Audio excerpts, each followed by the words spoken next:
So hi everyone, ನಮಸ್ಕಾರ ಎಲ್ಲರಿಗೂ, welcome back to my new vlog. So ಇವತ್ತಿನ ವ್ಲಾಗಲ್ಲಿ ನಾನಿವತ್ತು ಒಂದು ಸ್ಪೆಷಲ್ ಥಿಂಗ್ ಮಾಡ್ತಿರ್ತೀನಿ. ನೀವು ನೋಡ್ತಿರ್ಬೋದು ಇಲ್ಲೆಲ್ಲ ಡಬ್ಬಿ, ದಿನಸಿ ಸಾಮಗ್ರಿ ಅವೆಲ್ಲ ನೋಡಿದಾಗ ನಿಮಗೆ ಅಂದ್ಕೊಂಡಿರ್ಬೋದು ಇವನು ಇವತ್ತೇನೋ ಕುಕ್ಕಿಂಗ್ ಮಾಡ್ತೀಯಾನೆ ಅಂತ.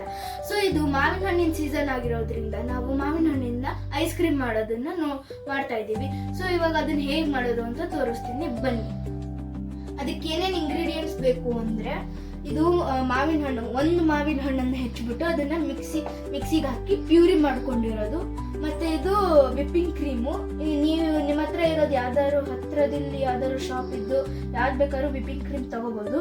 ಮತ್ತೆ ಇದು 2 ಟೇಬಲ್ ಸ್ಪೂನ್ ಕಾರ್ನ್ಫ್ಲೋರು, ಮತ್ತೆ ಇದು 1/4 ಕಪ್ಪು ಮಿಲ್ಕ್ ಪೌಡ್ರು, ಮತ್ತೆ ಇದು ಅರ್ಧ ಕಪ್ಪು ಸಕ್ಕರೆ, ಮತ್ತೆ 2 ಕಪ್ಪು ಹಾಲು. ಬನ್ನಿ ಇವಾಗ ಸ್ಟಾರ್ಟ್ ಮಾಡೋಣ.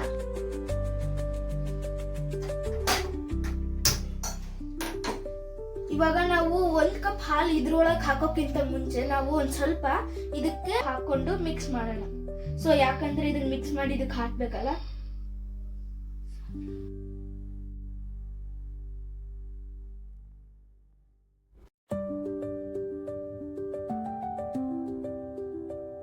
ಹಾಲನ್ನ ಬಾಯ್ಲ್ ಆಗಕ್ ಬಿಡೋಣ.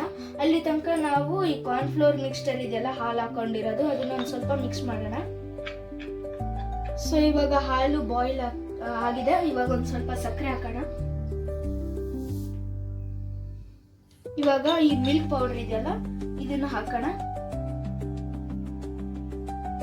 ಇವಾಗ ಇದನ್ನ ಹಾಲು ಇದೆಯಲ್ಲ, ಅದೊಂದು ಸ್ವಲ್ಪನ ಸ್ಟ್ರೀರ್ ಮಾಡೋಣ, ಯಾಕಂದ್ರೆ ಮಿಕ್ಸ್ ಆಗ್ಬೇಕಲ್ಲ ಸಕ್ಕರೆ ಎಲ್ಲ. ಸೊ ಇವಾಗ ಒಂದ್ ಸ್ವಲ್ಪ ಶುಗರ್ ಎಲ್ಲ ಮೆಲ್ಟ್ ಆಗಲಿ, ಮತ್ತೆ ಇದು ಮಿಲ್ಕ್ ಪೌಡರ್ ಚೆನ್ನಾಗಿ ಮಿಕ್ಸ್ ಆಗಲಿ. ಅದಾದ್ಮೇಲೆ ನಾವು ಮಾಡ್ಕೊಂಡಿರುವಂತ ಕಾರ್ನ್ಫ್ಲೋರ್ ಮತ್ತೆ ಹಾಲಿಂದ ಸ್ಟರಿನ ಇದಕ್ಕೆ ಹಾಕೋಣ.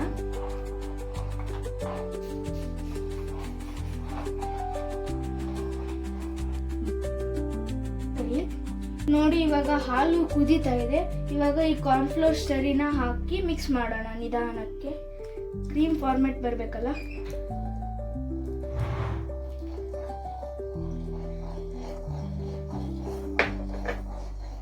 ಇದು ಹಾಕಿದ ತಕ್ಷಣ ನಮಗೆ ಕ್ರೀಮ್ ಫಾರ್ಮೆಟ್ ಬರುತ್ತೆ.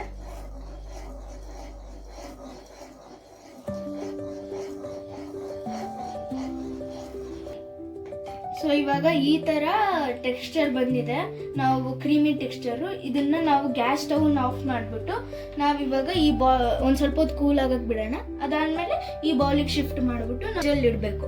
ಅದಾದ್ಮೇಲೆ ನಾವು ಐಸ್ ಕ್ರೀಮ್ ಪ್ರೊಸೀಜರ್ ಅನ್ನ ಮುಂದುವರಿಸೋಣ. ಸೊ ಇವಾಗ ಕ್ರೀಮ್ ಮಾಡಿ 1 ಅವರ್ ಆಗಿದೆ. ಇವಾಗ ನಾವು ಅದನ್ನ ತೆಗೆಯೋಣ, ಬನ್ನಿ. ಸೊ ಇವಾಗ ರೆಡಿ ಇದೆ. ಇವಾಗ ಪ್ರೊಸೀಜರ್ ಸ್ಟಾರ್ಟ್ ಮಾಡೋಣ. ಫಸ್ಟ್ ಈ 2 ಕಪ್ಸ್ ವಿಪ್ಪಿಂಗ್ ಕ್ರೀಮ್ ಅನ್ನ ಇದಕ್ಕೆ ಹಾಕೊಳ್ಳೋಣ.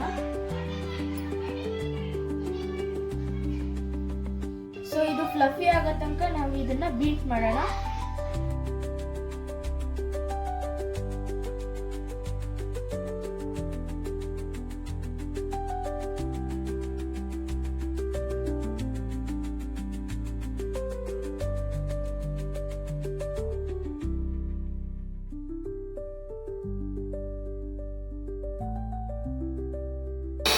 ಸೊ ನೋಡಿ ಇವಾಗ ಹೇಗೆ ಗಟ್ಟಿ ಆಗ್ತಾ ಬಂತಿದ್ದು.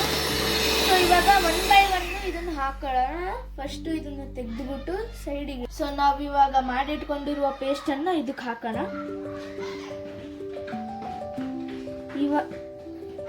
ಸೊ ಈಗ ಮತ್ತೆ ಬೀಟ್ ಮಾಡಬೇಕು.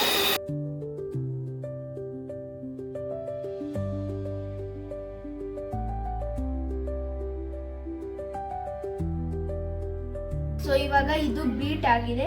ಇವಾಗ ಒಂದ್ ಸ್ವಲ್ಪ ಮ್ಯಾಂಗೋ, ಆಮೇಲೆ ಲಾಸ್ಟಿಗೆ ನೀವು ಒಂದ್ ಸ್ವಲ್ಪ 2-3 ಸ್ಪೂನು ಉಳಿಸಿರ್ಬೇಕು, ಯಾಕಂದ್ರೆ ಗಾರ್ನಿಶಿಂಗಿಗೆ ಬೇಕಲ್ಲ.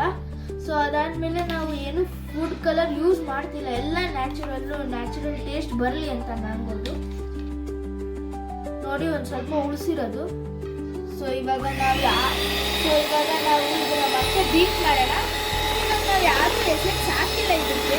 ಸೊ ಇದು ನ್ಯಾಚುರಲ್ ಟೇಸ್ಟ್ ಬರಲಿ ಅಂತ ಎಸೆನ್ಸ್ ಹಾಕ್ಬಿಟ್ರೆ ಅದು ಮ್ಯಾಂಗೋ ನ್ಯಾಚುರಲ್ ಟೇಸ್ಟ್ ಬರೋಕ್ಕಾಗಲ್ಲ.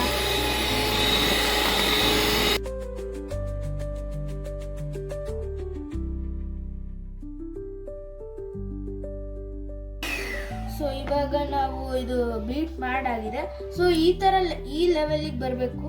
ಸೊ ಇವಾಗ ಇದನ್ನ ನಾವು ಸೇಮ್ ಲೆವೆಲಾಗಿ ಮಾಡಿಬಿಟ್ಟು ಮತ್ತೆ ಇದ್ರ ಮೇಲೆ ನಾವು ಉಳಿಸ್ಕೊಂಡಿದ್ವಲ್ಲ ಇದನ್ನ ಮ್ಯಾಂಗೋ ಪಲ್ಪನ್ನ ಇದ್ರ ಮೇಲೆ ಹಾಕಿ ಗಾರ್ನಿಷ್ ಮಾಡೋಣ.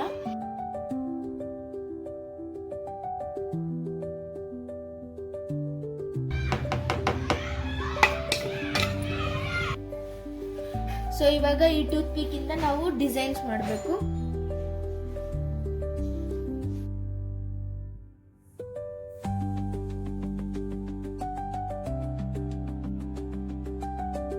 ಇಡಬೇಕು. ಸೊ ಇದು ಫ್ರೀಸ್ ಆಗುತ್ತೆ. ಸೊ ಇವಾಗ ಈ ಐಸ್ ಕ್ರೀಮ್ ಅನ್ನ ಫ್ರೀಸರ್ ಒಳಗೆ ಇಡೋಣ ಓವರ್ ನೈಟ್. ಸೊ ಇದು ಇವಾಗ ನೆಕ್ಸ್ಟ್ ಡೇ ನಾವು ನೆನ್ನೆ ಮಾಡಿರುವಂತ ಐಸ್ ಕ್ರೀಮ್ ಅನ್ನ ಫ್ರಿಜ್ ಅಲ್ಲಿ ಇಟ್ಟಿದ್ವಲ್ಲ ಅದು ಇವಾಗ ಹೇಗಾಗಿದೆ ಅಂತ ನೋಡೋಣ ಬನ್ನಿ. ಇವಾಗ ನೋಡಿ ಈ ತರ ಇದೆ.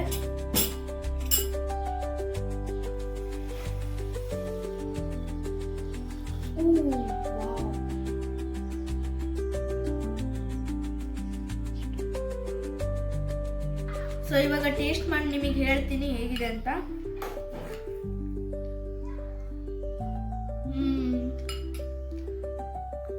ಯಮ್ಮಿ ಗಾಯ್ಸ್, ಇದರಲ್ಲಿ ನ್ಯಾಚುರಲ್ ಮ್ಯಾಂಗೋ ಫ್ಲೇವರ್ ಬರ್ತಿದೆ.